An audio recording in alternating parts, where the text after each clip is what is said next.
comment des pays indépendants peuvent ne pas avoir de monnaie. Ils ont une monnaie, ils ont le pouvoir monétaire. Il se trouve que le franc CFA, c'est une monnaie commune, un facteur d'intégration considérable.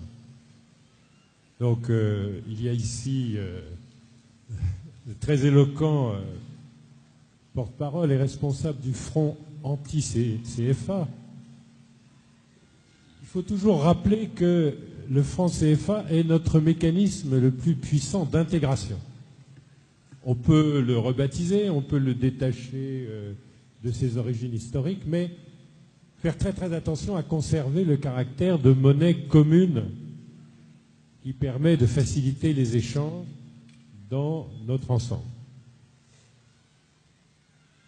De mon point de vue d'économiste ou de mon point de vue de responsable gouvernemental pendant une période, le franc CFA ne pose aucun problème de souveraineté, aucun.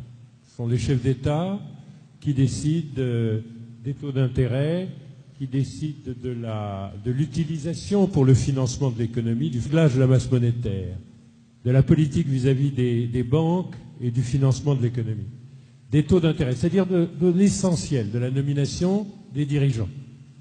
Ce sont des banques centrales indépendantes et des chefs d'État de nos États exercent 100% de leur souveraineté monétaire. Il se trouve qu'il reste des éléments de folklore qui n'ont aucune importance économique, mais qui sont en train de prendre une importance politique. Par exemple, la gestion microscopique, parce que ça concerne des sommes très faibles, d'une partie des réserves de change dans un compte à la Banque de France, un compte d'opération avec le Trésor français. Ce compte ne sert à rien.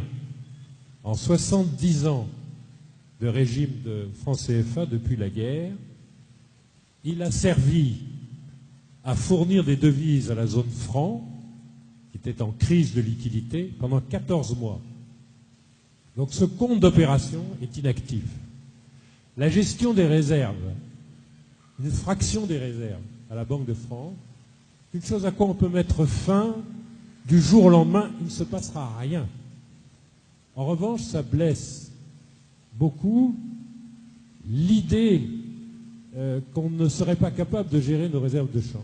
C'est une réforme d'une simplicité biblique qui d'ailleurs, ça a été exposé à la dernière réunion des ministres de la zone franc, ne pose aucun problème à la Banque centrale européenne ou aucun problème à la France. Vous n'avez aucun problème monétaire avec le franc CFA. Vous n'avez pas peur de la monnaie que vous avez dans votre poche.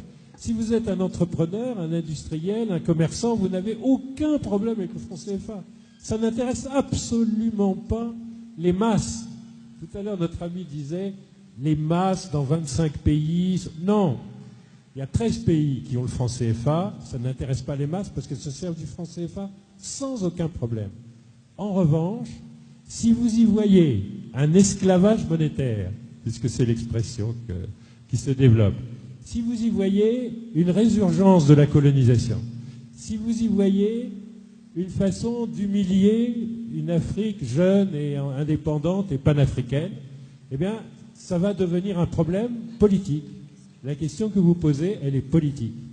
Ne la posez pas à l'économiste. L'économiste vous dit, ne perdez pas votre temps, ça ne mérite même pas une minute dans cette conférence.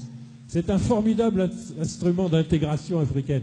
C'est un merveilleux outil pour la jeunesse. Oubliez les économistes. Si ça vous pose un problème politique, il va falloir le poser en problème politique.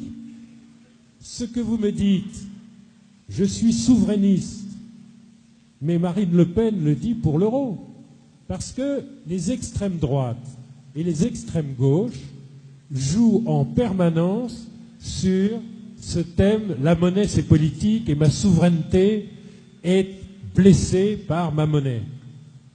Voilà, c'est vrai, en Europe, les populistes font ça. Bon, en Afrique aussi. Donc il va y avoir un débat politique entre les gens qui disent non, ça n'est pas une question politique. Nous ne sommes colonisés par personne. Ça n'est pas un problème politique. Et des jeunes gens très brillants, qui, vous voyez, se moque à quelques mètres de ma position, eh bien, on aura un débat politique. On a le droit d'avoir un débat politique. On peut être socialiste ou pour le libre-échange et la libre concurrence. On peut avoir de l'imagination, de l'impatience magique sur la monnaie, ou on peut considérer que c'est un problème sans importance, qu'il ne faut pas en faire l'image d'une domination qui n'existe pas. Eh bien, ça sera un débat politique, pas un débat technique. Je sens, mais on s'éternise sur la question. Finalement, votre question, elle est, il y a de l'eau qui coule. Hein. 1 minute, parce qu'apparemment, on a besoin d'un rebond de la part de M. Kémy Séba. 1 minute, et on va passer à une autre question, s'il vous plaît. Une minute, parce que j'ai été interpellé de manière sous-jacente par mon aîné. Je précise que je ne me moquerai pas de l'aîné en tant que tel. Je ne me permettrai pas, ce n'est pas la tradition. Par contre, je peux discuter les idées et aussi discuter les constats. Lorsqu'il parle, avant de venir sur la fin de sa réflexion, lorsqu'il parle de notre mobilisation, oui, il y a 13 pays en Afrique qui utilisent la zone franc, mais peut-être que Google ne marchait pas fortement dans certaines régions où son excellence était auparavant. Quand on parle de 25 pays, c'est qu'il y a des pays de la diaspora qui se sont mobilisés aussi.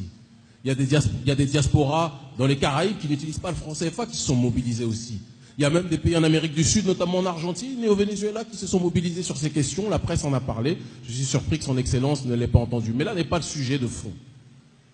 J'ai entendu, c'est la première fois de mon existence, et peut-être la première fois pour bon nombre de personnes ici, que l'on entend que donc le franc CFA est une monnaie parfaite, entre guillemets, pour notre économie. Elle ne pose pas de problème. Alors, au-delà de ce sourire intérieur qui a émergé en moi, il y a une question qui me vient à l'esprit.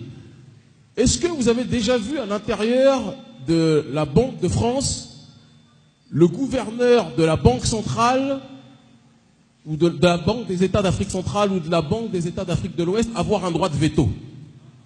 Est-ce que vous avez déjà entendu ça? Quand on parle de souveraineté, est-ce que le directeur de la Banque du Tchad a le droit de pouvoir mettre son droit de veto à la Banque de France? Oui ou non? Est-ce que ça, c'est de la souveraineté? Quand il n'y aura plus de représentants de ces banques-là dans nos régions, on pourra déjà parler un petit peu plus de souveraineté. Quand on nous parle de comptes d'opération qui seraient, somme toute, anecdotiques, si c'est anecdotique, ça n'aurait pas, pendant 70 ans, été un compte qui existe, jusqu'à preuve du contraire. Et je terminerai en disant aussi un élément qui, à mon sens, a plus que jamais une importance. Si le franc CFA n'était pas quelque chose auquel la France, les autorités françaises tenaient, on n'entendrait pas, plus de 60 ans après les indépendances, j'ai entendu normalement il y a 2 semaines, si je ne m'abuse, l'ambassadeur de la France au Sénégal qui disait, de manière explicite, la France ne se désengagera pas du franc CFA. Pourquoi? Pourquoi, si ça ne sert pas un minimum leurs intérêts? C'est une question de fond à un moment donné que l'on doit tous se poser. Qu'on arrête de rendre émotionnelle une question qui n'est pas une question générationnelle. C'est une question de souveraineté auquel chaque peuple doté de raison et de dignité a droit dans ce monde. Et tant qu'on ne le dira pas, nous ne serons pas considérés comme libres. Je pense que le message est passé. Merci beaucoup, monsieur Séba. N'oubliez jamais une chose, lorsque vous reviendrez chez vous, vous êtes les représentants de cette Afrique nouvelle. Et vous êtes aussi, aujourd'hui, audibles que n'importe quelle autorité. Par rapport à la globalisation de l'information, nous devons être capables de nous faire entendre, de telle sorte que le mépris de certaines institutions qui nous disent « Vos questions de souveraineté monétaire ne sont que des questions émotives », on leur rappellera que l'émotion précède souvent la raison et que la raison est la finalité de notre libération. Merci, monsieur Kéba. On va laisser la parole.